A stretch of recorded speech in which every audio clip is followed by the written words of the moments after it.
to express them. Do not necessarily represent the opinions of Gynesis Radio, www.gynesisradio.com, Gynesis Radio's owners, management, or affiliates.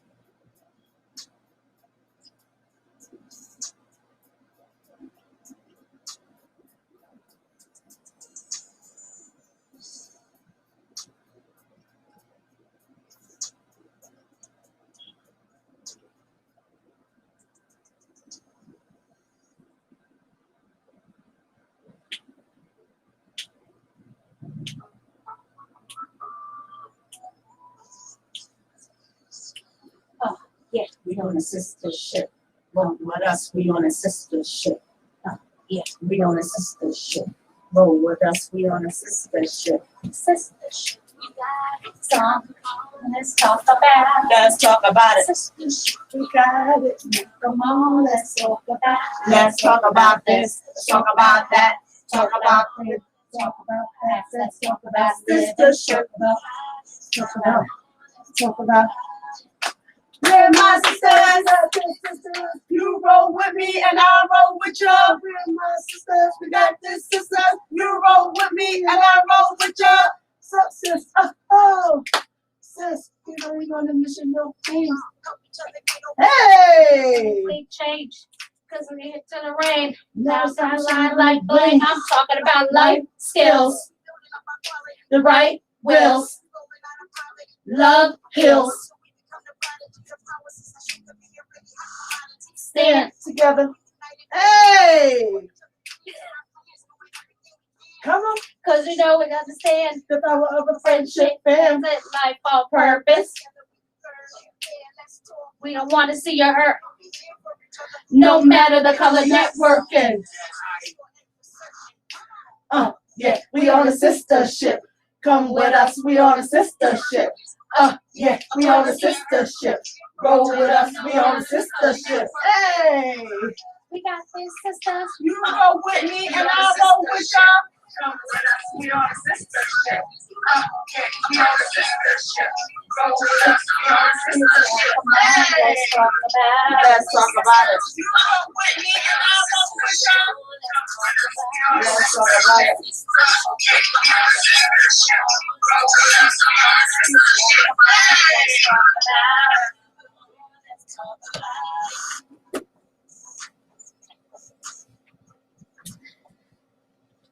We on a sistership. Yes, we are. Hey, ladies, happy Sunday, happy blessed Sunday. This is such a beautiful day. It's actually nice and warm outside today. Yes. Oh, It's the a weather, perfect day. perfect day. I want to say today is such a topic that affects everyone. Yes. And today we're going to be talking about I'm a survivor, overcoming and healing from sexual abuse. This is your girl, Stefania. And I want to introduce our panel, our hosts, and our guests today because with this subject, I mean, I think we're all been in some way or form affected by it. Right. And, have life experiences and want to learn and engage and teach people how to have those conversations, right? How to be healing, how to understand what resources are available to them, how to look for the signs, how to understand how to have these conversations. So today is such an important day. It's a glorious day outside, and it's a great day to have this conversation because I think sometimes we, there's conversations about it being taboo, or parents don't want to talk about it, or they're afraid to have the conversation because they don't know how to have them. Right. So it's such an important day to kind of evolve, right, and grow from this. Absolutely. So with that said, I'm going to go around the room here because I want to make sure we introduce everybody here. We've got Mama C, Woo-hoo. our oracle, our all-knowing, our sistership founder. I'm glad to have you here because I know that this conversation or this topic initially came from one of our previous shows, Colorism, and you shared some experiences that you encountered as a child. So, you know, we're thankful you're here because I know it's a difficult conversation for all of us to have. Well, the only thing I can say is I'm walking in my calling. Mm-hmm. You know, not everybody survives. And I think that when I began the healing journey, not really consciously at age 19, I was preparing to be able to share on a level that a lot of people are afraid to share. Mm-hmm. And just let people know that you don't have to be a victim because you were victimized. Mm-hmm. You know, and I say this all the time when we have these types of shows. You know, I never thought of myself as a victim. Mm. I was victimized by my father, sexually victimized by my father. Mm. And so, you know, I could have allowed the pain to eat me up alive, or I could choose to now be the captain of my own ship and find my way out of the craziness, which is what I did. Yes, and we're so blessed to have you here today because your experiences are definitely things that people need to hear and understand. Because as survivors, you know, you have to know how to have those conversations. Absolutely. And know that you're not alone. Absolutely. In the journey and not alone on being impacted by a traumatizing experience like that. Right. Lady K, we are so happy to have, this is my first time in the studio with you. Really? It is Okay. this year. Wow, look at that. Well, I want to say good afternoon, everyone. I'm Kalima, aka Lady K in the house. How are everyone today? Yeah, that was my Ebonic today. That was Ebonic? How are everyone today? Yeah, you know, we all go there every now and then, you know. You let it off and keep it moving, you know. Hey, today's the day. Let's do it. Let's do it. Let's do it. Beautiful. And we can talk about this conversation because it's very much needed in the community. A lot of people feel like they can't, but you know, we are living in a different age and time, so you have to talk about this. We have to educate our children. There's so many resources available, and we actually have a person today that's going to actually give us so much resources. So please introduce yourself to everyone. Lauren. Thank you so much. I'm excited to be here. I'm Lauren Peterson. I'm the executive director at Women's Resources of Monroe County, serving domestic and sexual violence victims here in Monroe County for the last 41 years. Mm-hmm. I mean, I think we're all so thankful that you were able to be here today, and I know how important of a conversation and subject this is for you. So we're actually glad, you know, that you were able to be here today with us, because we do need somebody who's got expertise in this area, because it is difficult to know what to say and to have conversations with care and respect. This is it's a very uncomfortable topic. Let's call a moose a moose. Yeah. Sexual abuse, sexual violence, rape, it makes people uncomfortable. And Yes, honestly, it should, because uncomfortableness creates growth, creates the opportunity for change. It's called growing pains for a reason, and we need to be having these important topics as adults, as community members, but also, I'm not a parent, but you all are parents, but with our children and in the schools and in the environments, to start from very young about talking about bodily autonomy, about consent, about respect, and understanding these difficult topics that when they grow into adults, they're less likely to become victimized. And I love that you brought that term up, that you didn't identify yourself as a victim, you were victimized. And it's about flipping the script. Flipping the script on the abuser. Absolutely. We always talk about a victim blaming all the time. And you talk about these things, well, what were you wearing? Why were you at that? Why didn't you? It's like, why didn't he stop touching me? Why does this person feel like they get the right to put their hands on it? Absolutely. Right.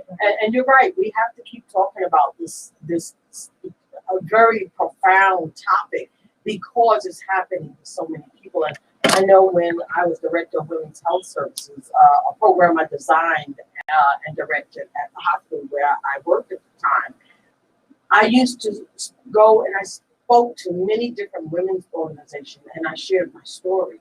I could always identify a woman or women who, number one, had never heard anyone speak out loud about this topic. Mm-hmm. And at the end of my speaking to the group, they would come up to me, and some of them would just hug me, and some of them would start crying in the audience. Mm-hmm. And I could spot them. The ones who just start crying, you know. And so I was able to help segue other women into mental health services that would allow them to effectively deal with what had happened with them, you know. So I think this is a topic we're probably going to have more than once, absolutely. twice, 3 times, because every time we do it, we will reach somebody. Yes. And I find that the more I talk about it, the more I hear. Yeah. Right. The more I feel good about myself. Right. Because I'm not only, you know, sharing my story, it's other people's stories, it's other women's stories. Absolutely. You know, and so I think it's important that we all recognize, and if you're someone who's gone through sexual abuse, whether it's childhood sexual abuse or even when you were older, keep saying to yourself, I am not a victim because I was victimized.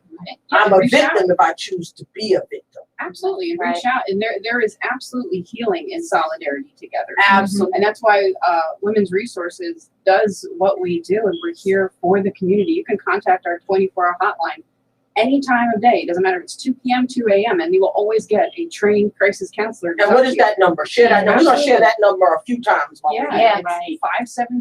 570-421-4200, 24 hours a day, 7 days a week. That's incredible. One thing I want to know for anyone who's actually listening in today and has any questions or comments that they want to share with us, we obviously have Lauren here, which is amazing. You can reach the station. We are, right now, 888-304-4401 through the time that we're live here at the station. And again, call in if you have any questions, comments, because this is not just a conversation with us, it's a conversation with everyone. Absolutely. And I like to tell people that you have to realize we were all designed, created, and born into the world to be awesome human beings. Unfortunately, we run into not so awesome folks who negatively impact on our journey while we're here. But we have to shake all that. We've got to find a way to shake it all off. And yes, it took me years to get to where I am now, because every day is a healing journey for me. And I have to remember that I got the power. And I use that power to my best advantage and to others as well. So you have to realize that you have the power to rise above what has happened to you. But you got to be willing to break the silence. Yeah. Break your silence. If you're holding that in and just allowing yourself to be eaten up alive from the inside out, you're never going to be able to become the fabulous, dynamic, and awesome member of the human family that you were sent here to be. We've got to overcome our situations, no matter what they are, whether it's childhood sexual abuse as an adult, or maybe something else, abuse, physical abuse, whatever. We have to learn to move beyond that. And I started my journey of healing at age 19 when I decided that I was now the captain of my ship, and I had to figure out and learn how to navigate in the outer world, because in the world that I grew up in, there was always a storm.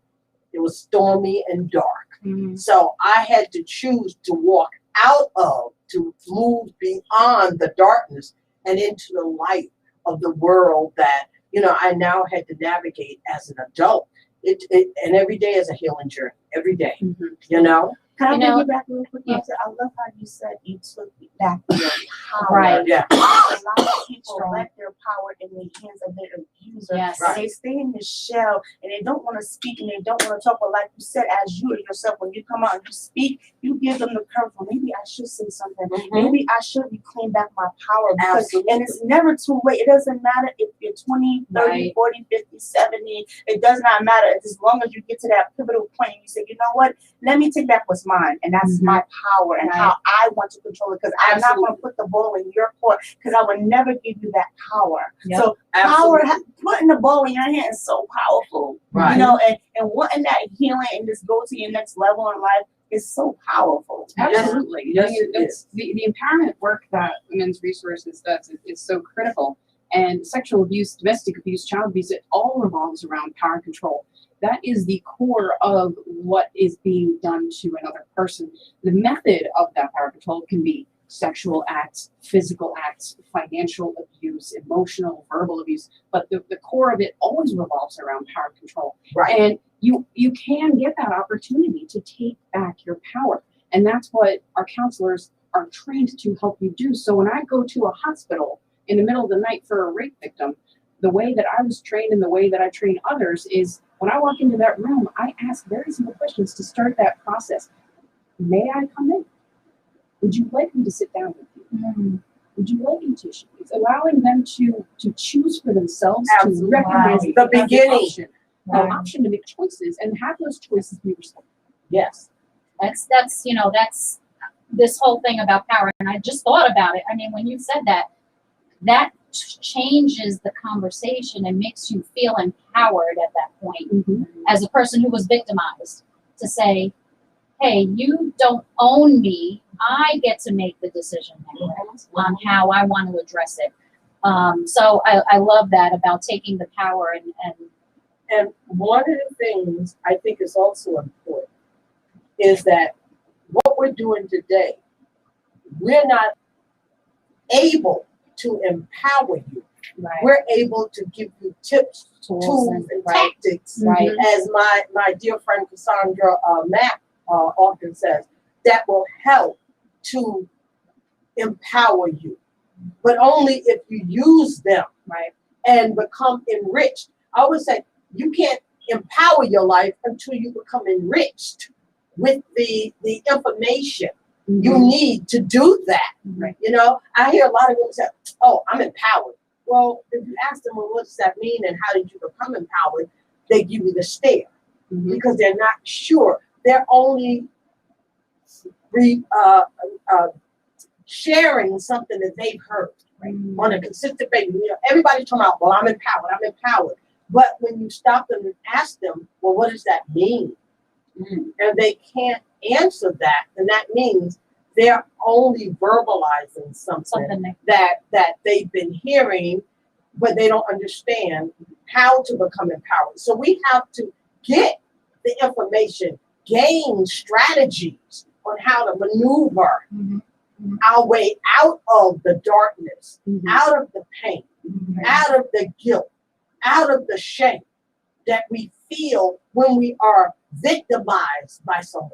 And I love that analogy you're using about the darkness and the storm. There's this great book that I have, and I utilize it with my counseling clients sometimes. It's by Charlie Mackesy, and it's called The Boy, the Fox, the Mole, and the Horse, or some kind of version of that. Right. But it's all artwork, and one of the best passages in there, and it's so elaborate, the art he uses, they're walking through this very dark, stormy forest, and it's really hard to see, and it's all scary, and there's a lot of dark colors happening, and the boy says, I can't see the way forward. I don't know how we're going to get through this. And the other character, the horse, says, can you see your next step? Well, then just take that one. Right. It's just one step. One step at a time. You don't have to see the very end. Absolutely. It's just constantly, and sometimes you might take 2 steps back. That's okay. It's as long as you keep trying and find the support network for yourself that works for you and alongside you. Absolutely. And something that I think we need to understand, if you don't heal, you will move from one abuser to the next, to the next, It's to very the common, next. yes. It's very common because that's your normal. That's what you know. So even if you educate yourself, get a CEO title, make lots of money, if you have not done the healing work to cleanse out the pain, the shame, the guilt that you're carrying around, then you're only going to move from one abuser to the next. Now, you may not identify that person as an abuser because abusers know how to flip the script on you. They're not going to do what they did. They're going to do it in a different way. Right? So you may be, let's say, for instance, you marry somebody. That person could be an abuser. He doesn't have to hit you. Right. He doesn't have. It doesn't have to be sexual. Right. But there may be emotional components that they're psychologically playing on you. Yes. And you don't even realize it because they're not sexually abusing you. Right. They're not hitting you. And so they know that if they hit you or sexually abuse you, that's going to give them a reason to walk away from you.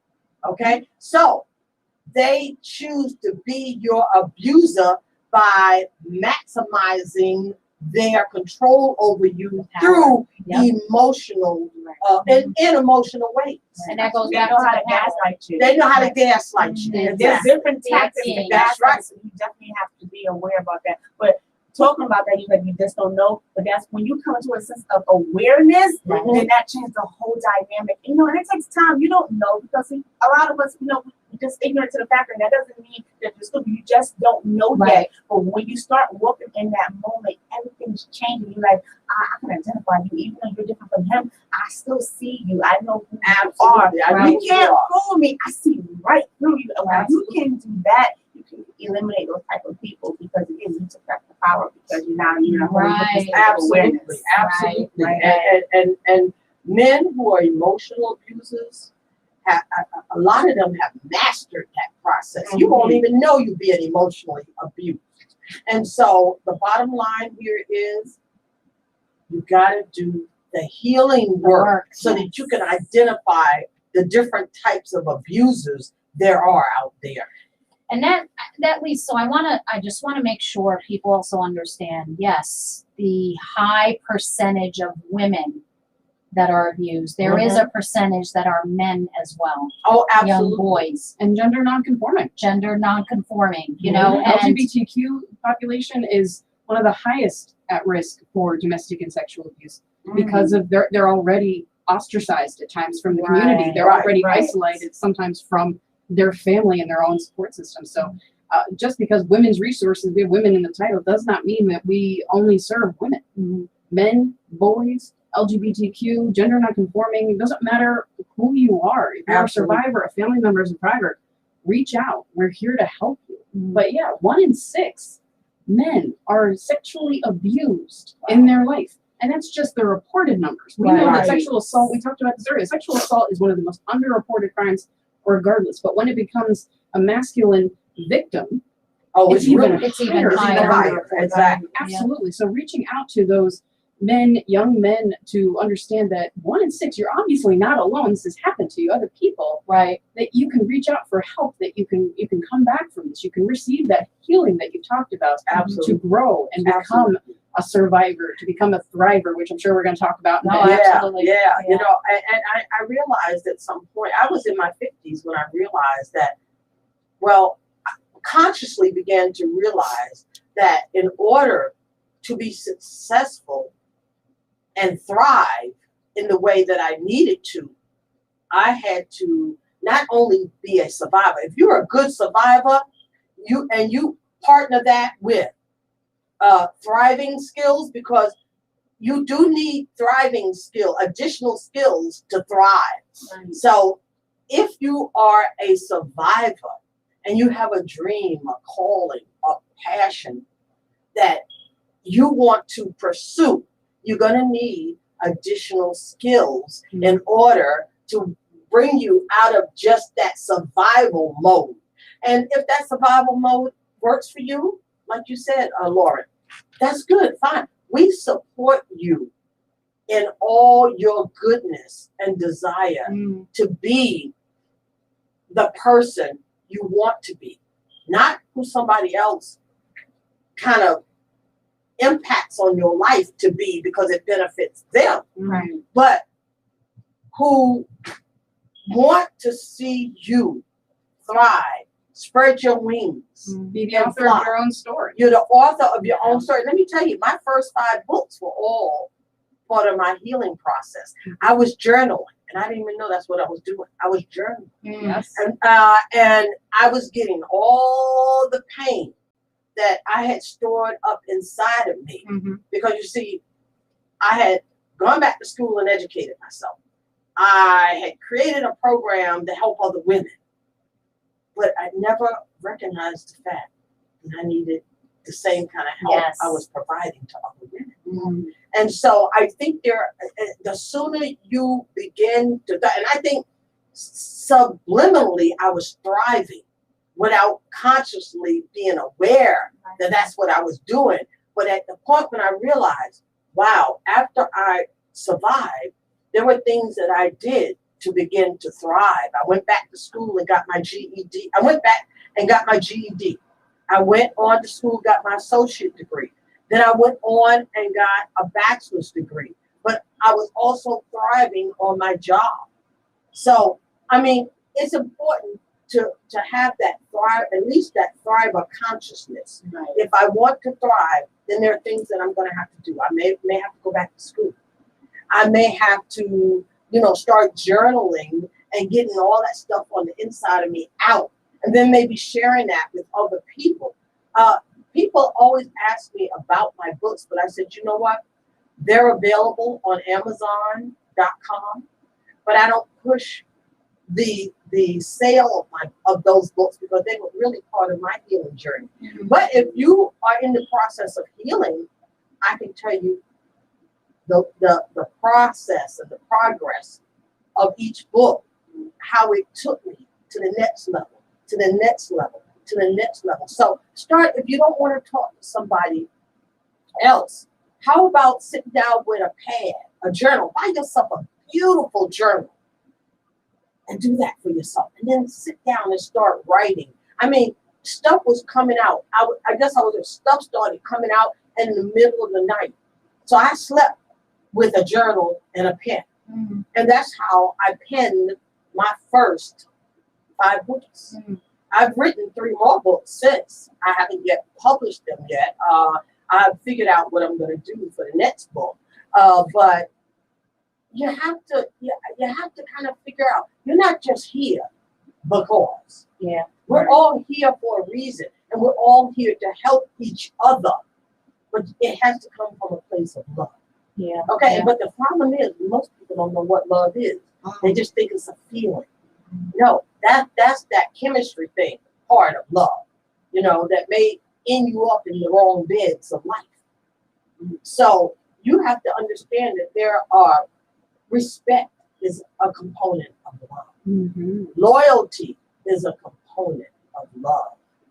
And there's a whole bunch of attributes that are part of love.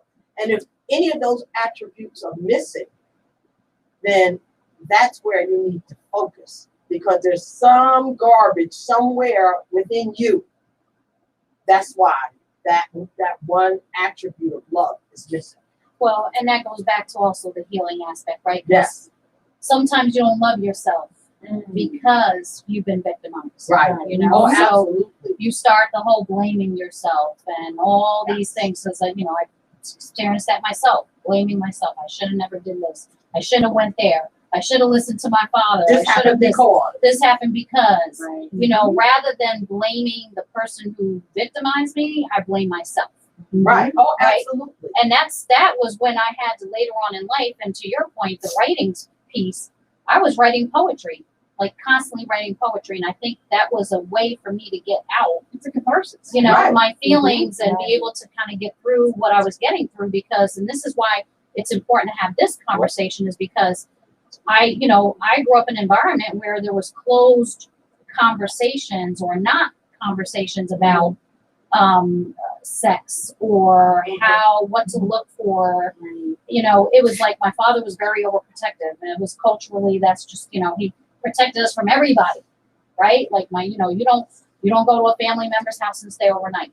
You don't sit on your uncle's lap or whatever have you. But now when you're in an environment around other people, how do you know, why that was the case? Why did that bother you so much? And had those conversations, and I don't point blame on my parents, because they protected us as best they could, right? I don't blame anyone, from that aspect. I just feel that it's important to have this conversation, because I want to speak to parents out there that are afraid to have conversations with their children about what's right and wrong. Absolutely. From a sexual touch perspective. Absolutely. And ensuring they understand, how they manage through those conversations, Mhm. because not having the conversation is never a good thing. Right. Right, You gotta right, have right. that conversation. You have to have it. And it's hard. It's definitely a hard conversation to have. Well, I think another thing we have to recognize is, you said you had a sister, it was you and your sister. We also need to be having these conversations with young men. Yes. Oh, Absolutely. You're a mom of a boy. Yes. Right? We have to Right. be having these conversations with all genders of children. Absolutely. And as young as possible to start talking about bodily autonomy, which allows them to choose who is allowed to touch their bodies for certain ways. Like you tell, there's only mom and dad and doctors are allowed to touch your body to make sure that you are safe and healthy. Right. And I remember growing up, my mother talked to me and my sister about the uh-oh feeling. Okay. Like that feeling that you get in your gut that something's just not right. right. You gotta Right. listen to that. You gotta listen to that voice, and you get that uh-oh feeling, and you go find your trusted adult. And if that trusted adult doesn't listen, then you find another one, and you keep telling it until someone believes you. And that's what those conversations that we need to have with our young kids about. And then as they grow older, then you can start working in things about respect and consent, and talking about accepting no. When someone tells you no, say, okay. There's a really great book that we use for some of our kids. It's a series of books where this young boy has his pet dragon, and it's all these different things about this dragon learning how to be, a real pet. And one of them is how to teach your dragon to accept no. Okay. Like if your mom is telling you, no, I don't want you to go outside and to play in the street, it's not because she doesn't want you to have fun, it's because she doesn't want you to get hurt. Right. It's learning to accept no, and maybe asking a question to why, but talking to your children and having open, honest conversations, keeping that line of communication open is going to be absolutely key, because once they get to, hopefully they never will have to, but if they do have a situation, they know that they can come to you. Absolutely. And that you will not judge them, and that you will love them unconditionally no matter what. Absolutely. And that goes back to your reported cases versus what's really realistically happening, right? Because when I started doing some research, I noticed that between the ages of 12 and 17, I believe it was, only 15% of reported cases are children. I personally feel there's a whole lot more of that, because they're not having conversations. They're afraid to talk to their parents. They're feeling they did something wrong. Yes. They're feeling like they can't speak to anybody. They can't trust anyone. And I want to say this to parents. It starts from when they are born, building that trust and open lines of communication, because when they get to that stage of having more kind of adult related conversations, or things that are going on in the world, they're going to trust you enough to have open dialogue to anything. Absolutely.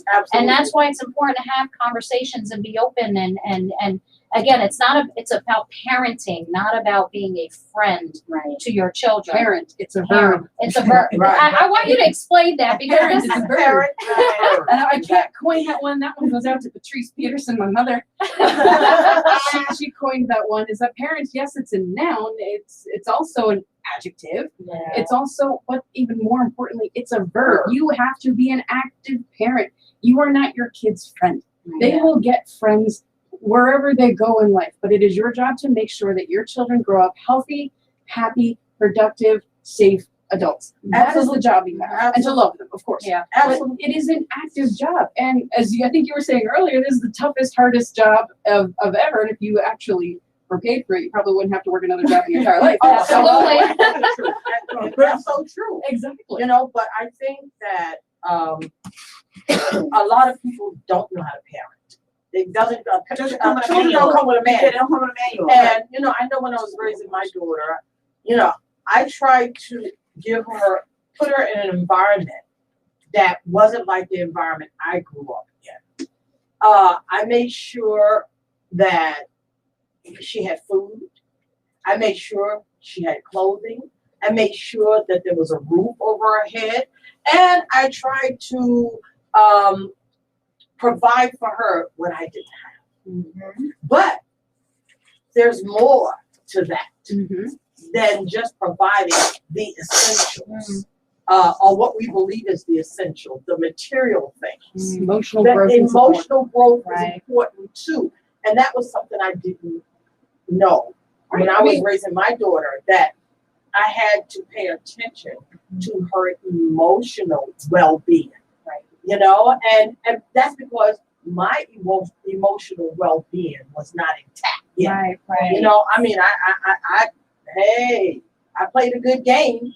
Everybody thought I was, but in looking back, I realized when I was raised, my emotional well-being was not intact. So you can only give your children what you have. And if you don't have the wherewithal to provide that emotional component of parenting, then your children may grow up emotionally deficient. Right. I think as I grew older and as my daughter grew older and we were able to communicate, I mean, there's still times I think that we don't have the level of communication that I think is essential for either one of us, but to communicate, because we've never communicated in that way, or we communicate not as frequently in that way as I think we need to. Mm-hmm. And so I think that as parents, when we understand that a child or our children's emotional well-being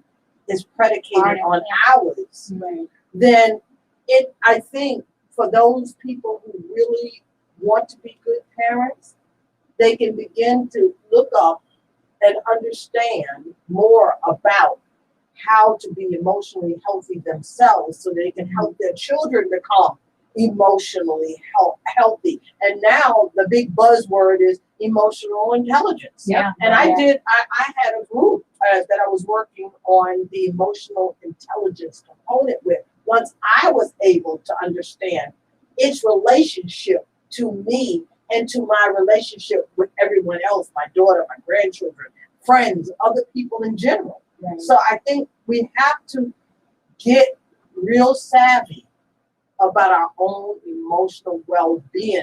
And that emotional well-being is also tied to self-love. The more we love ourselves, the more emotionally stable we can become.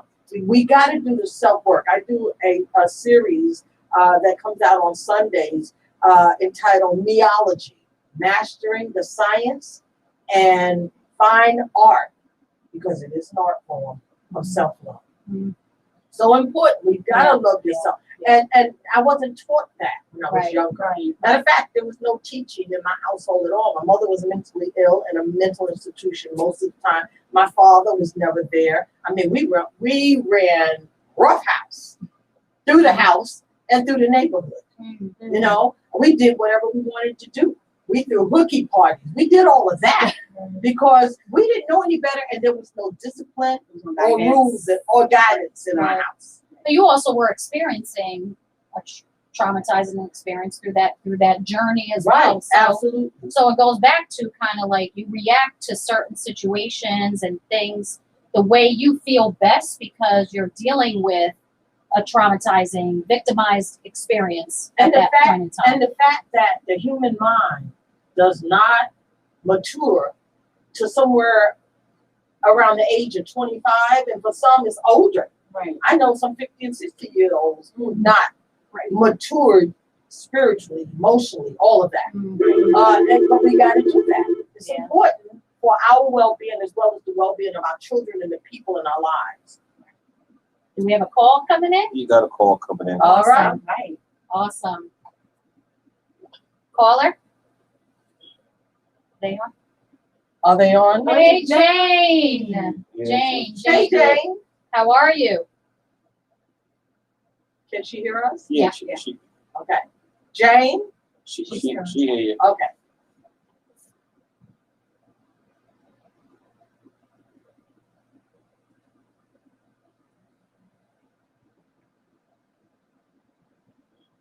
Everyone bear with us. We're doing some new stuff today.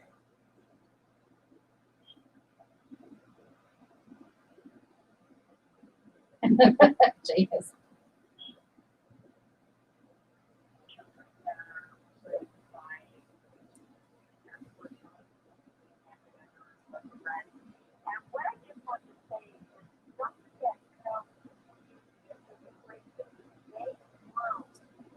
They groom children. Yep. Absolutely.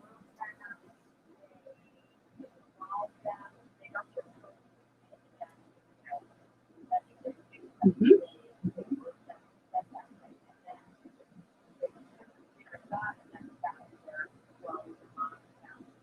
Oh, yeah.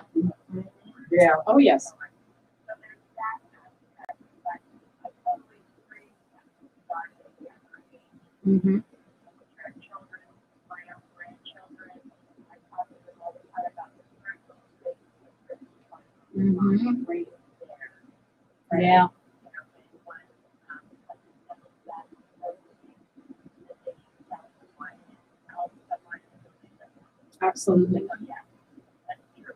But Lauren, I was wondering if you wouldn't mind sharing with us the information you have in regard to drug-related rape or Mm, Right. unfortunate experience involvement. Mm-hmm. yeah. I know you have a wealth of knowledge regarding that. Maybe you can share or, you know, educate younger women that are listening in as Mhm. how that comes to be, how they go out with their friends for a really nice, fun night out and end up in the ER, Right. not knowing something happened to them. Mm. Right. Mind sharing that? Absolutely. And to point out also, Jane is one of our wonderful hotline volunteers for quite some time now at Women's Resources. So she's one of the wonderful voices you will hear when you call in sometimes to the hotline, taking overnight shifts and sometimes some of our weekends. So Jane has been an excellent addition to the work that we do, the mission that we do. But so I think I'll start. Oh, there you go. We love you, Jane. Tonight, after I think 5 o'clock, if you do need to call the hotline, that's the lovely voice that you will hear to talk to you. I'm the one thing I always tell Lauren, you know, you're gonna find out I'm sort of like the flu, like I'm going around, there's no really good vaccine for me. I'm just We don't want a vaccine for you. That's not what we needed that vaccine No. for. No, Jane is also we call her Mama Jane at the office because she feeds us. She really good brownies and her coffee cake. I have to say, the group of ladies that work at Women's Resources are underpaid and not appreciated enough for the work and the time and effort that they put into this program. Yeah. And it is not, you know, I always tell people, listen, it's not about the money for them. Right. Right. Right. Unfortunately, it's not, you know, way up there, a Wall Street type of pay scale. However, it's about, you know, the passion and the love to keep women safe and children safe and educating them so that, you know, someday, you know, we can eradicate this sexual assault. Jane, we have to thank. Yeah, we have. Time, right? Yeah. Mhm. We have to thank everyone at the Women's Resources because, again, and you know, yes, we're speaking of women and children, men as well. You guys have, you know, you work with everyone. And Jane, we thank you and Women's Resources for all the time and, you know, the love, the care that you have in every single victim, every single person that you work with. Because without you, you'd have so many other people just not knowing where to go, Right. and how to work through what they're dealing with. Absolutely. And it's And so we're talking. important to get out that message. Like this, that help us get the word out. Yes. Right, absolutely. We are going to pick up that phone 24/7, throw out that life preserver, and we're never going to judge, and we're going to always be there to help them through whatever the crisis is. Absolutely. If they're not ready, Absolutely. you know, Right. if they're not ready to report, It's a process. Right. it never happens. It's absolutely a process. We're there. Yeah. And, you know, people need to know that really, and thanks to programs like this, we're able to get our word out. Yeah. Exactly. Right. Absolutely. Absolutely. And I want to answer her question, but I think it's a good time to throw out the hotline again. It's Yes, absolutely. 570-421-4200, 24 hours a day, 7 days a week. You can call in and speak to a trained crisis counselor like Jane. But Jane, to your original question about drug-facilitated sexual assaults, they're more common than you think. So I guess a question to the ladies here joining me: what is the most common date rape drug? Molly's, right? That's what they had back in the day. I remember Molly's. I don't know. You That's- thoughts? Isn't there kind of like a liquid type of liquid or I see. powder that they put in And a drink, right? In the drink. So I'm going to caveat this is a slightly trick question. Okay. Okay. Every drug. Alcohol. Right. Alcohol. Oh, well, cool. Right. Well, It's see, it's right. a drug. Yeah, get them drunk enough and you can control them. Absolutely. Yep. Yeah. And I've been doing this for about 17 years, and I've seen the gamut of different types of sexual assault. Oh, we got a caller. We'll go back to that. We'll go back. Yeah. Caller? Hi. Your name there? Good. How you? Good. We're good.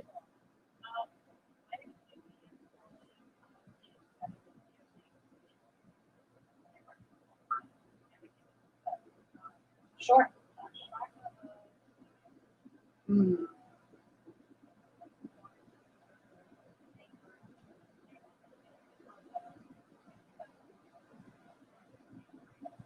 Wow.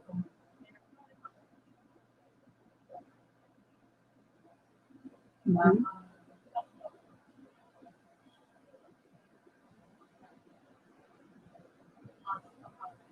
Mhm.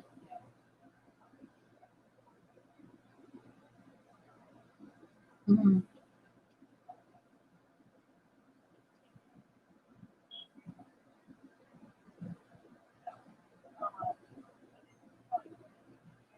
Sure, absolutely.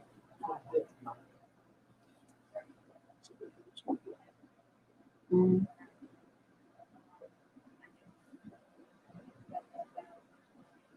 Mhm.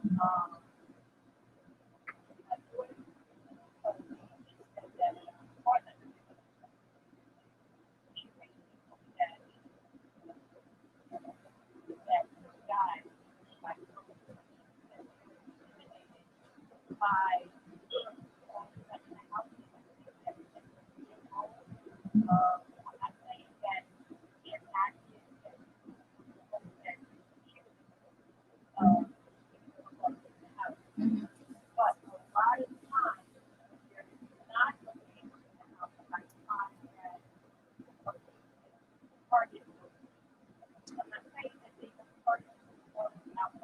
Mhm.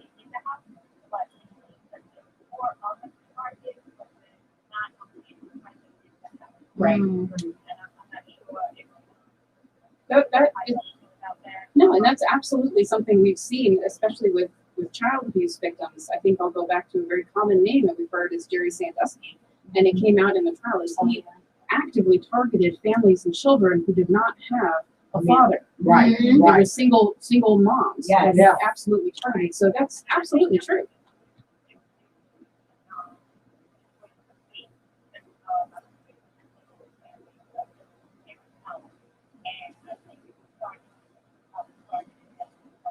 Mm. Right.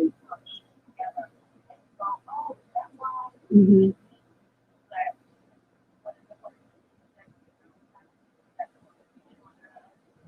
Yeah.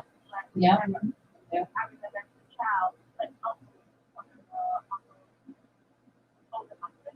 Mhm.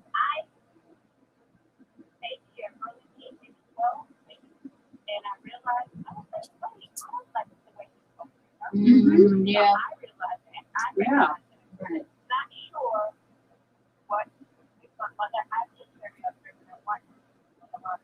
That's great.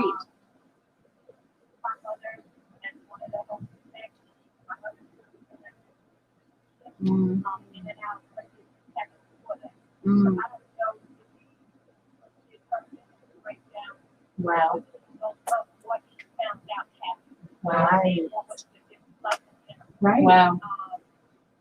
Just everything that y'all talking about, the emotional intelligence Mhm. and security. I want to talk about that. My mother was told me that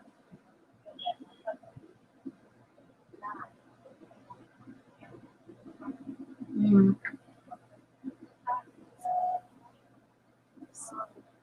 Support. Right. Right. And that's actually very common for men. They're not taught.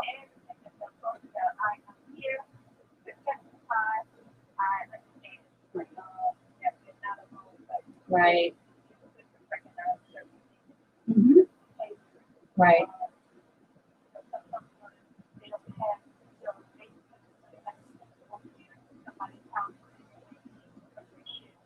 Right. Yeah. I would take off. I was fortunate we have to take off. Right. If I didn't have a babysitter. Mm-hmm. I did three babysitters. I want to know who was at the house. I noticed they now understand why I didn't want them. And then I just started to out. Mhm. Boys or whoever at the age of years, they don't want to go and think that they Right. find targets. Not necessarily because they were abused, but it's just those hormones. Yeah, exactly. They both come into what you said.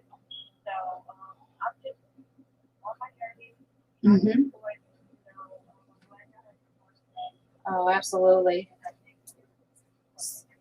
Absolutely. Oh, Susie, thank you thank you for so much for calling in. calling in. We Thank do you. do appreciate you calling in, and God bless you on your journey, continuing of healing. Absolutely. And we Because- look forward to actually hearing from you. Absolutely. future. Like I said, it's a day by day journey. Right. And the Thank you better so much, are Susie. able to feel about yourself, the more you will find ways to protect yourself. Right. And so I know, like this morning, I don't get out of bed without prayer and meditation. I call it prayerful meditation. I talk to God first, and then I quiet myself and allow the Spirit of God within me to speak back to me. And this morning I was like, okay, what is it that I'm going to say or write on the Mama C's simple simple Sunday sermon this morning? And what I heard was no. No is the most powerful. Oh. What did she say? It was technical. Oh, okay. It was okay. I know, because no is one of the most powerful words in any language. Mhm. No. But what I said was your tone of voice and your body language has to be in alignment with your no. Right. If you say no, that's an uncertain no. But if you say no, your face, your tone, and your body are all speaking the same language, people will back off if they are looking to treat you as prey. Right. I want to talk a little bit about that, because one of the movements that we're talking about, moving away is no means no, is shifting it, is yes means yes. And anything other than an enthusiastic, fully consensual, fully cognitive yes is a no. Is a no. Is a no. Right. Automatic no. And it's a really hard concept, especially for our young women to garner, because we are groomed to be meek.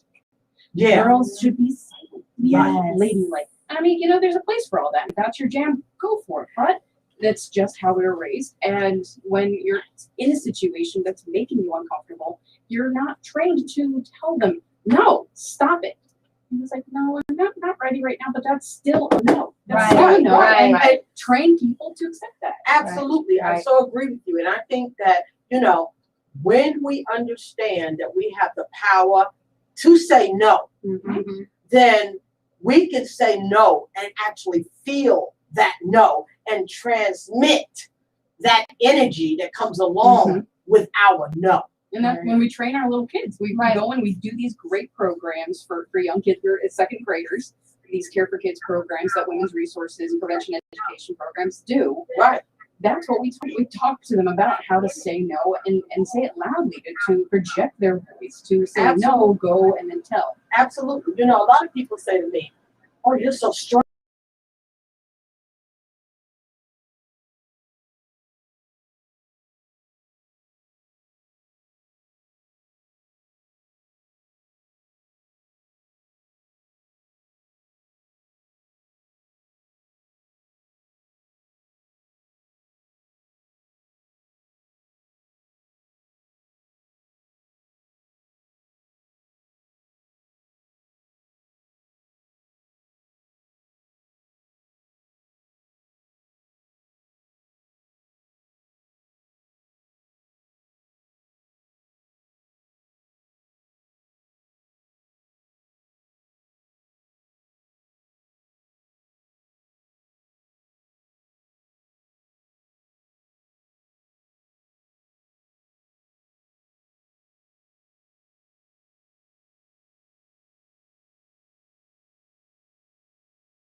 about what dangers your children and even us can be in. And then stay mindful, because our mindset is important. So we have to shape it and mold it so that we are able to get through this thing we call life, because there are so many obstacles, challenges, and predators that we have to be on the alert for. So, Kalima, I want to actually ask Kalima. I mean, how are you managing with your children those conversations, and how are you kind of working through those conversations with your children? Okay, I'm going to answer that, but so before I answer that, I was going to piggyback off Mama C. Yeah. Because talking about strength, and within strength, it's great to have support. Right. Absolutely. Right. Absolutely. So when your support system is constantly encouraging you, and like we were back before, we were talking about emotional intelligence, like how we teach our children. Right. And we say, you know, this is good touch, bad touch. I teach my 5-year-old which areas are the safe areas so people can't touch you, and what areas you don't want to touch. And I said, whatever you choose, like you said, that's a no.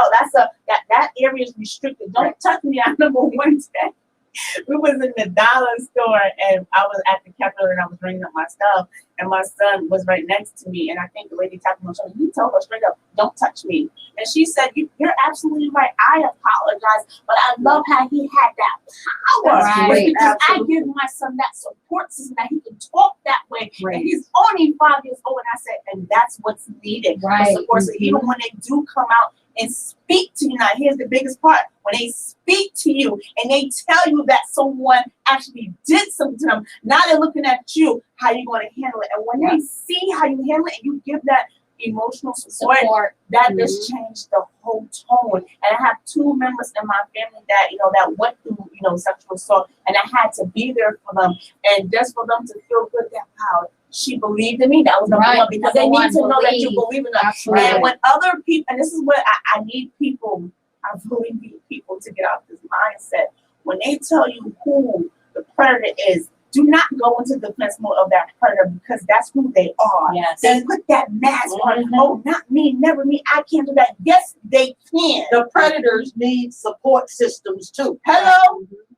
Hello? People who inadvertently are not aware that they are giving power to that predator. To the predator. Right. And disempowering our children. Right. And that's I think another important piece of this is that as parents or even friends or boyfriends, girlfriends, whatever you get in, whatever situation you're in, if a child, adult, whoever it is, says to you, this person did X, don't immediately protect the predator. Exactly. I mean, you may not know because you wasn't physically there to see it happen. Doesn't mean it didn't happen. Exactly. Or because you feel you have trust in this person, or you know them. You don't know anybody. Exactly. If you're not that person, you don't know them. Let me tell you something. And here, you never know what's coming. Right. And I keep telling people that. Like, I had a friend one day, and it kind of irritated me, and it was a trigger. And he was like, "Oh, not my family." And I said, "You know what? Your mindset is just everybody else. Everybody think not my family. Right. It can be your family, because guess what? It was someone in my family, and I still supported that person." Right. I'm like, wow. And then this even too, like this being around this person, and this, I saw their little triggers. I'm like, nah, I believe them. Yeah. Because they wasn't acting like this, and that's what that person just give them like that little trigger. And I'm like, I see it. And that's the thing too, you have to see, and there goes again when I'm talking about the awareness thing. You have to be in awareness. You have to pick up the little behaviors. You have to see why a person is changing, especially in children. They will tell you, you think a lot of times like, why are they acting like that? Well, what's wrong with you? Instead of, trying to put force on them, once you sit down with them and have a conversation, that's one thing I do with my son. I always allow him to speak to me. Right. Tell mommy what's going on.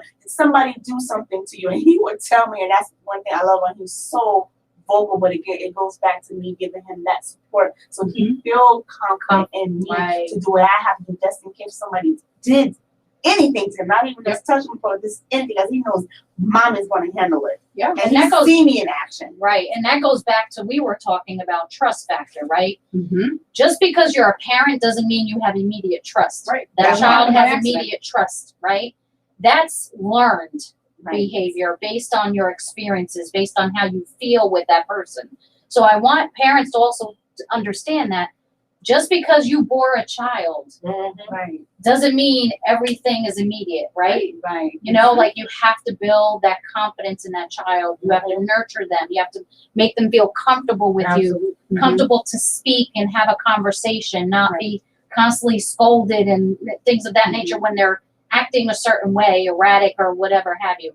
It's really building that trust and that comfort level and that safe space for them. Right. And that's a key word, safe space. Right. And that is what's needed for people who are victimized, a safe space Absolutely. to have the You have to conversation. believe them. Right. Less than 1% of all children who allege abuse against them are actively, keyword actively, being false.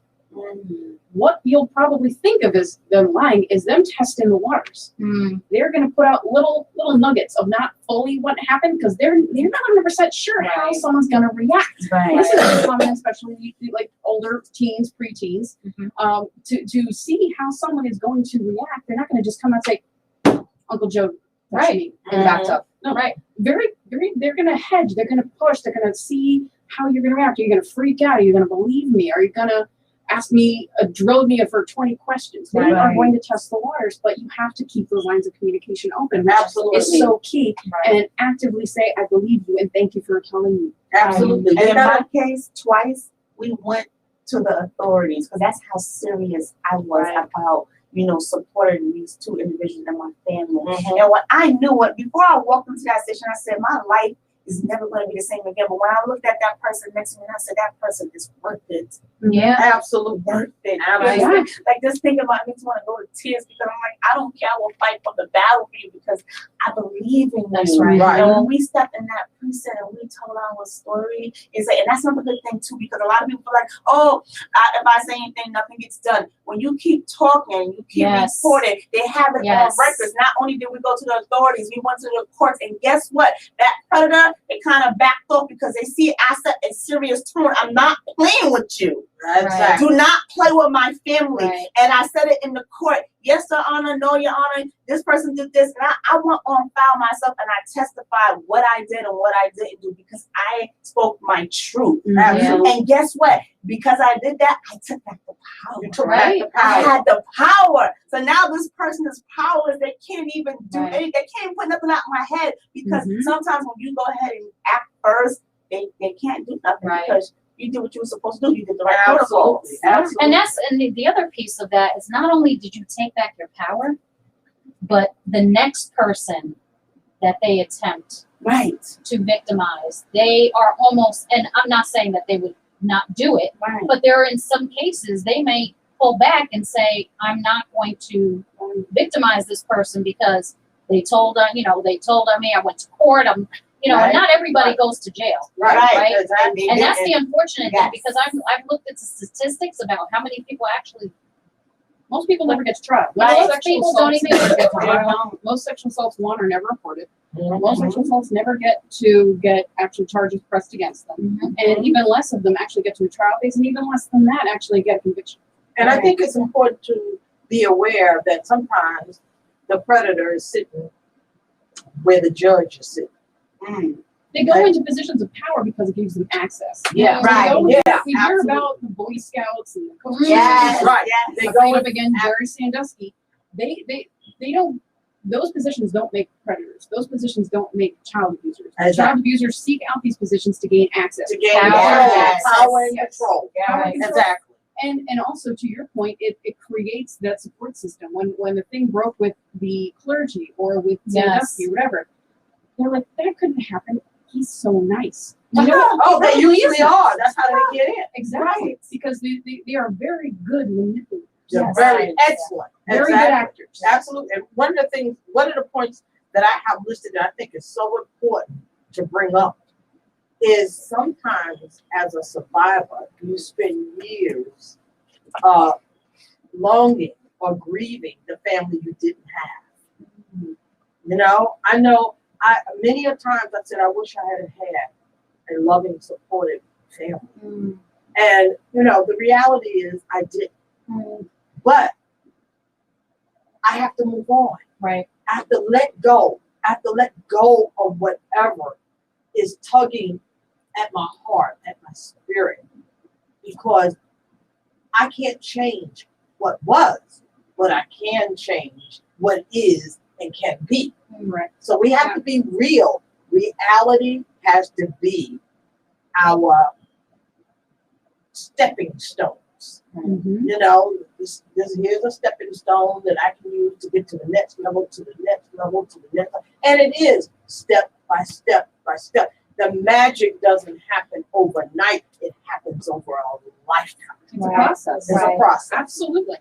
So so we talked about children, and I know we talked about even sexual abuse or rape that happens when someone is inebriated, drug, alcohol. So I think to your point, you know, we always hear about this in college dorms, right? It happens quite often. Quite Doesn't often. mean that it's just college dorms. Right. It's just adults in bar settings, club settings, at home with the, you know, potentially someone who is you know, abusing alcohol or drugs. You know, it doesn't make it okay, right? Because they're inebriated or they didn't have, or they were on drugs or they had alcohol in their system or what have you. It's not okay. I want you to kind of elaborate more on that subject because I know we didn't get to fully. Absolutely.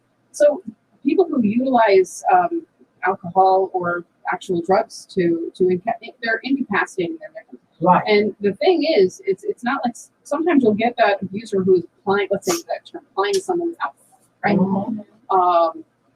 But what if the person who ends up being the victim is they're just having a good time? They're out partying, they're with their friends. Right. Just because you choose to drink does not give someone the right to touch you. Absolutely. I don't care if you were drunk, high, naked dancing on a pole. Right. Once you are inebriated, you lose the ability to give consent. That's And that right. needs to be very, very clear. And especially with the college campus, here in Monroe County, 2 college campuses actually, you have to understand that just because you choose to drink and then something happens, the police have the bigger fish in mind.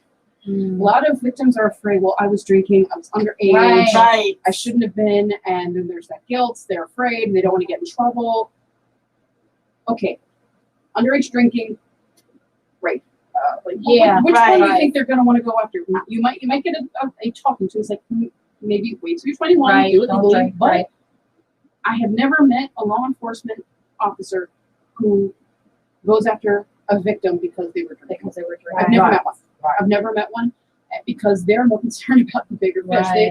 About the rape, about the sexual assault. Right. Your choice to do drugs or to drink does not give someone the right to touch you. Absolutely. Right. I mean, there was that horrible case where there's the young girl who was underage and drinking at a party. She got very, very drunk, and a bunch of boys raped her, and it was filmed. This poor girl suffered terribly, because it's then spread around social media. Right. We need to call it what it is. This was rape. This was rape. When you are unable to give consent, whether you're conscious or unconscious, if you are inebriated in some way, and I say inebriated broadly, Right. also incapable of giving consent because let's say you have developmental disorder, Right. you cannot give consent. Right. And we talk about consent. When I go and I talk to high schoolers or age, and I say, what is consent? Not that people can answer me, which is very concerning. We need to do an education on consent. I'm Yes. being honest. Yeah, Do we need to do an education on yeah. consent? Absolutely. We absolutely do education on consent for prevention education programs. But understanding that someone who is incapacitated in any way cannot give consent. That's where I go back to a yes is a yes type of a thing. Only a fully cognizant, enthusiastic consent yes. Can you go forward? And it has to be also a process. Like check in with your partner. If something's uncomfortable, read the nonverbal cues. Say, is this okay? And I don't say like, oh, like, well, do I need to go that extreme? Do I need to have them sign on the dotted line? No. Right. That's you being an adult. Right. This is called an adult relationship. Right. This is how adults interact. Is communication. Right. Clear and open communication. And honestly, when there's drugs and alcohol involved, it's probably best to just hands off it. Yeah. Yeah. Make sure that other absolutely. person gets home safely. Uh-huh. I mean, who do you want to be? Do you want to be the person who makes sure they get home safely and be the good guy in the situation, or the bad guy? Or the Who bad wants guy. to be the hero? Who wants to be the villain? Pick one. Right. Exactly. I'm going to throw the number out there again because I'm sure there's plenty of people out there. There's our silent audience. There's people who have been impacted by being a victim or victimized, rather. 888-304-4401. If you have any questions, comments, please call us. You know, I want to talk about, you mentioned about a children's program. Mm-hmm. And I feel it's important from when we talk about resources that are available, because again, we definitely know there's a lot of people who are impacted by this subject, right? How do we get to a point where we help people come through these traumatizing experiences? Right. How do we evolve? How do we heal? How do we overcome? And then to your point, thriving, right? Because there's that level of thriving. But from a children's perspective, what are some of the resources or things that are available for children to kind of help them? So here at Women's Resources, we actually have child abuse counselors. So we have a specific person who is dedicated to providing counseling services just for children and teens.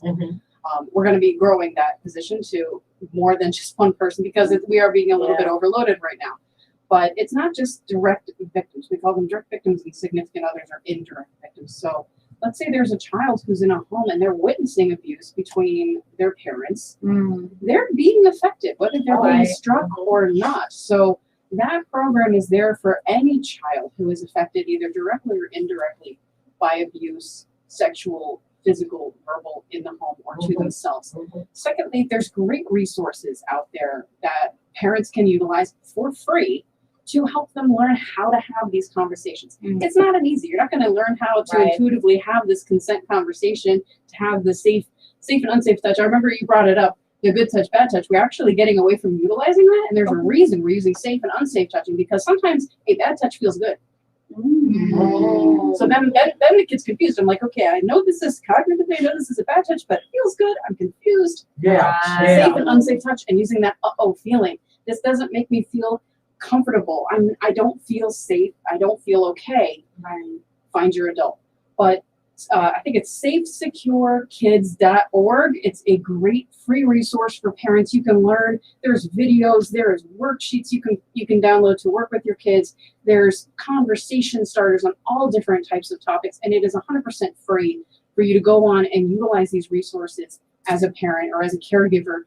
I mean, we're more often than not, we're seeing grandparents raising kids. So this is for anybody who's a caregiver of children to utilize these services. If you suspect child abuse, you don't have to know that it happened. You don't have to see that it happened. All you have to do is have a suspicion. You can call Childline. You can get that number online, or you can make a report through the internet. And that is the Pennsylvania Child Abuse Reporting Hotline. You don't have to know 100% that it happened. All you have to have is a suspicion. There's people who are mandated reporters, like myself, my teachers, doctors, people who interact with kids, and then there's everybody else who are ethical reporters, who probably should, but are not mandated by law to.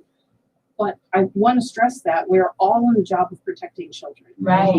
Absolutely. All you need is a suspicion. Absolutely. And making a report in good faith, meaning you're not trying to get anybody in trouble because you're being vindictive. You legitimately fear for the safety of the child. That's all that matters.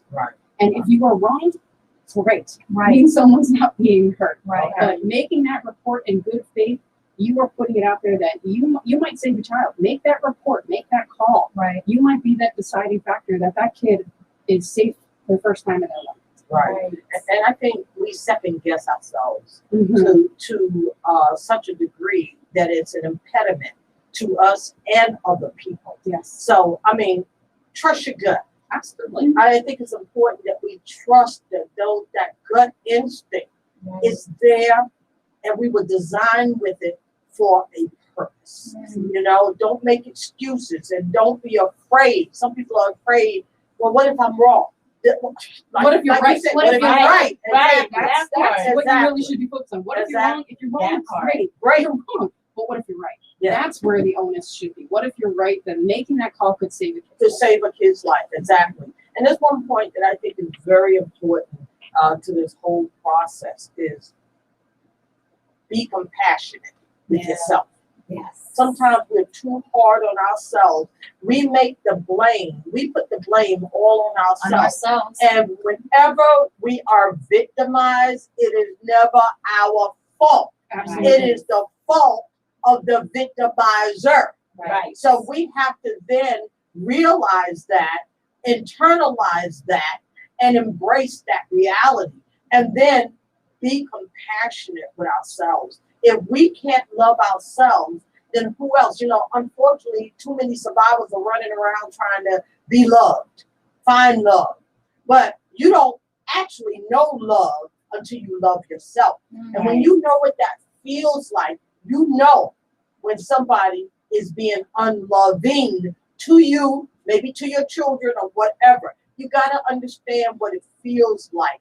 And it begins with yourself. And when you can love yourself to the degree that you never allow a predator in your space or your children's space, then you can be assured that your protection mode is working and operating at higher levels of safety. Right. Mm-hmm. Absolutely. I'm going to have you give your information again because I want to make sure we have 15 minutes. I want your information to continue to come out there. Our phone number again for anybody who'd like to call in. We have about 15 minutes left. 888-304-4401. Please do not be afraid to call in if you have a comment, question, anything for the hosts here and our guests. Sure. And so our hotline at Women's Resources is 570-421-4200, 4200. And I did find the child line number, the child abuse hotline number for Pennsylvania is 1-800-932-0313. You can call that number to report suspected child abuse. You can remain anonymous. The same with Women's Resources hotline. You can also remain anonymous. You can just call to ask questions, to understand our services, see if it's a fit for you. We are mandated reporters, so if there's someone who is reporting child abuse, that we make sure that person knows that we will have to make a report. Right. But it's 24 hours a day, 7 days a week. We don't take a break. Please give us a call. You don't have to go through this alone. Absolutely. Thank you so much. We've got a call coming in. Hello, caller. This is the Sistahship. Hello. Yes, I have. Hi, your name? Yes, your name? You're alive. Yeah, I have a question.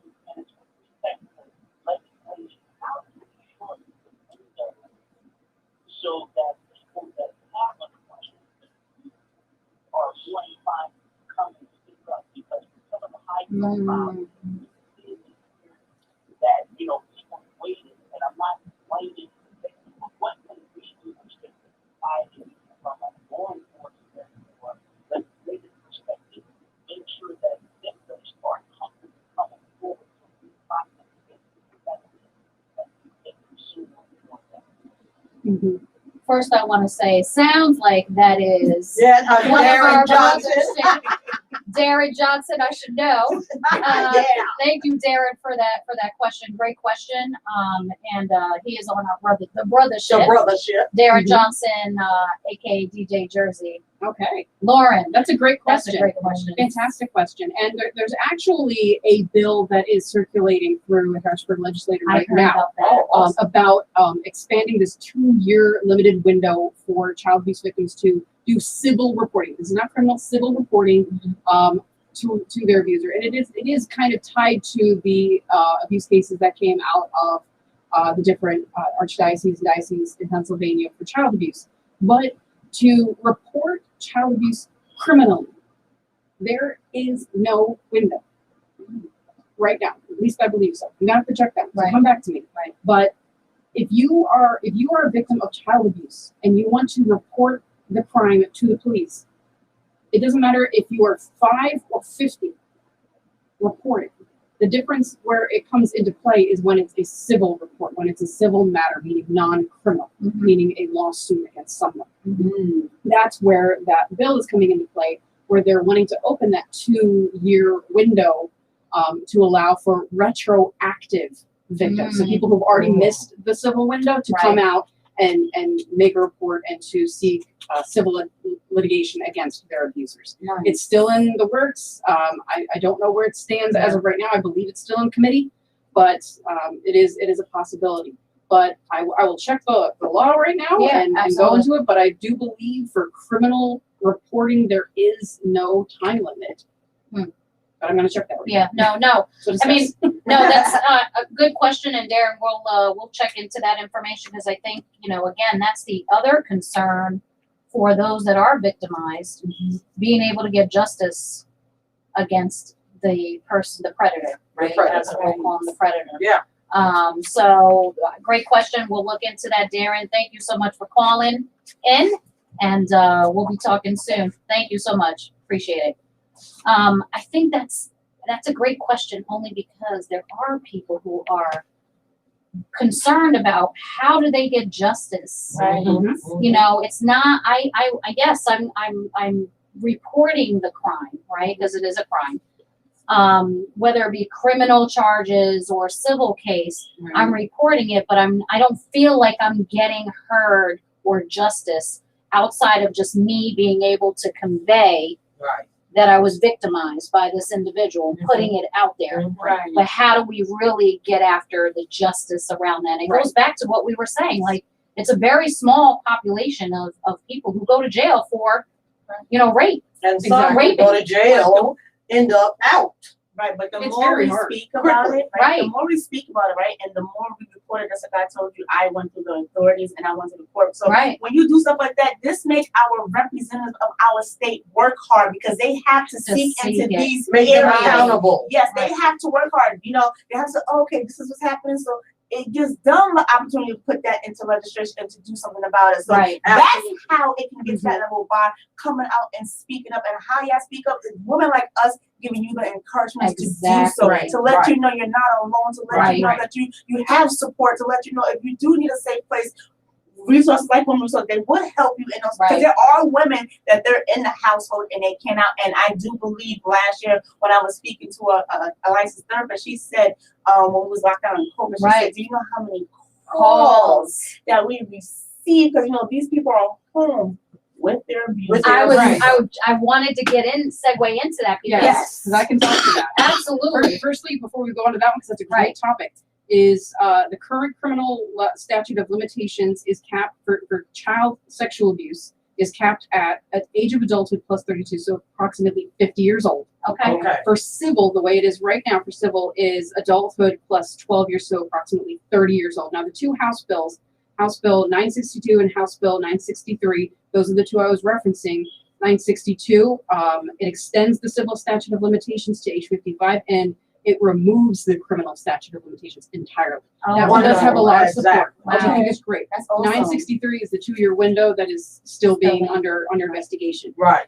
Now, to calls, this was an interesting experience during the COVID-19 lockdown, we'll call it, is our hotline and hotlines across the country actually went down Really? for a time. And I'll tell you why. So when you're told to stay home, stay safe, how do you stay safe when home isn't safe? Oh my You- God. you- You're not make going to no work. waves. You're not going to work. Your abuser isn't going to work. You're not taking kids to school. Right. You're not taking them to hobbies. You're not taking them to sports. There was no time to find a safe time to call. And You're locked and down there was with no that safe individual. place. Right. So once we started to open up a little bit more again and people were able to go out and go to work, the floodgates. The floodgates. floodgates. We Oh, have wow. received in the last fiscal year the more hotline calls we've ever had, almost 2,000 hotline calls, Wow. Wow. just for our hotline alone. And that's well, you're right. I mean, you think about it, we were actually having this conversation at home and I'm like, you're in a home of an abuser, sexual or not, right? And you're like, how do you, there's so many cases probably that people are afraid to call the police or call Mhm. whatever because they're with that abuser. They don't know if that Exactly. abuser is coming back home. Right. There is And they no have to safe place. repeat the same cycle Right, over yeah. and over again. Right. So it wasn't a safe place for them because Absolutely. they were in an environment that wasn't safe to begin with. Right. So man, that's amazing. So I know we have 6 minutes left. I just want to quickly say that we have a sponsor for the Sistahship. We Share Corp. They also are an organization that helps with people who are down on their luck pretty much and need some support. Mhm. So I want to thank We Share Corp for being the Sistahship sponsor. They have other resources available, food banking, they have clothing available, furniture, all type of services, moving services, cleaning services.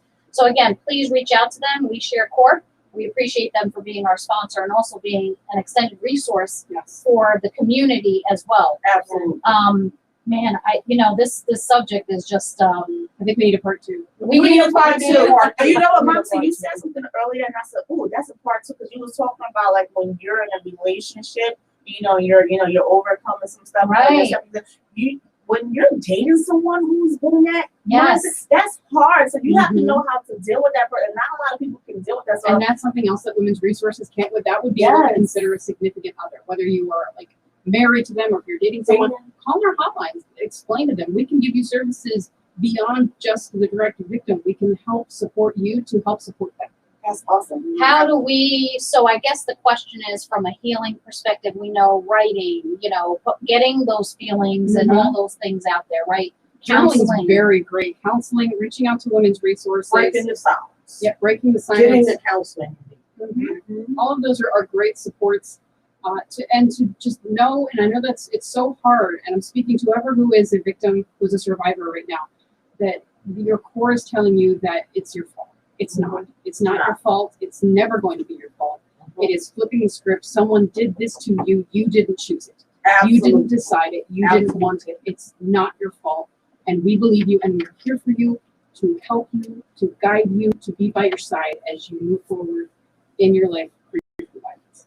And I think what everyone who's watching and listening to us today has to know is that the sistership is not a hobby, it's a calling. And all of the women who are part, even the brothers in the brothership, it's a calling. We feel the calling, and we have answered and responded to the calling. So we're here. You can reach out to us whenever we're online, or you can go to the Sistahship Network on Facebook. That's the group where we provide lots of information, and we interact with people who are part of the group. So there are many, many ways that you can get the help that you need, but you have to start trusting. And I know that's hard because it took me a long time to trust. But I think by beginning the healing work and learning to love yourself, you will begin to understand who you can trust and who is untrustworthy. And then, as I did the work, more and more, I began to get more and more support. More women came into my life who were supportive and loving and there for me. And would put on the Vaseline on the face and the head rag on if they had to. I, over my 67 years, I have gained such an incredible support system. Walking around in pain is no fun. Feeling less than is no fun. And not taking care of yourself and taking responsibility for protecting yourself is not an excuse. Right. So we want to put a stop to the abuse, whether it be man on woman, woman on man, woman to woman, man to man, whatever, wherever the abuse is coming from. We can't eradicate the abuse until we're willing to face that's happening to us, and then begin the process of loving ourselves, even if nobody else. I didn't grow up in a home feeling like I was loved. I never heard anyone say I love you when I grew up. And as a child, no one ever said I love you. Never heard it. But I love me. I learned to love me. And I say, you know what, Deborah? I love you. And I feel it. It's like my whole body chemistry responds to that love. That's empowering. It's empowering. Yes. And you got to constantly enrich your life, Right. in order to empower yourself. If you are just saying, well, I'm empowered, but you're not enriching your life, you're not empowered. Okay? You're just verbalizing something you've heard, or what you think is the buzzword or Right. the buzz phrase for now. Mhm. There's a process. And that goes with Mama C's last moments, last words of the Sistahship Network. Thank you so much, Lauren, Lauren, from the thank you Women's so much. Resources. Thank you so Lady K, much. Lady K. your girl Stepfire. We will see you back here on Sunday at 2 p.m. Eastern Standard Time. Get on the Sistahship Network. Get on the bus. We're all right. here to support everyone. We Hello. love We y'all. love you. See y'all All next right. Sunday. Next Sunday. We're Same my place, sisters. same back channel. You roll with me and Gynesis I Radio. roll with y'all. We're my sisters and our big sisters. You roll with me and I roll with you. Substance. Oh, oh. I know, we're a little crazy. They say things change because men do the rain. Woo. Now it's time That to was shine really like good. light. Let's talk about life Skills. skills. The right wills. Love Hills. Hey! commodity says. Hey! Come on. Because so we understand the problems of their life on purpose. Hurting, care for each other, no matter the color networking. That's for sure and for certain. Yeah, we're on a sister ship. Come with us, we're on a sister ship. Yeah, we're on a sister ship. Roll with us, We're on a sister ship. we're my sisters, we got this sisters. You roll with me and I roll with you. You roll with me and I roll with you. Amazing. Amazing. That was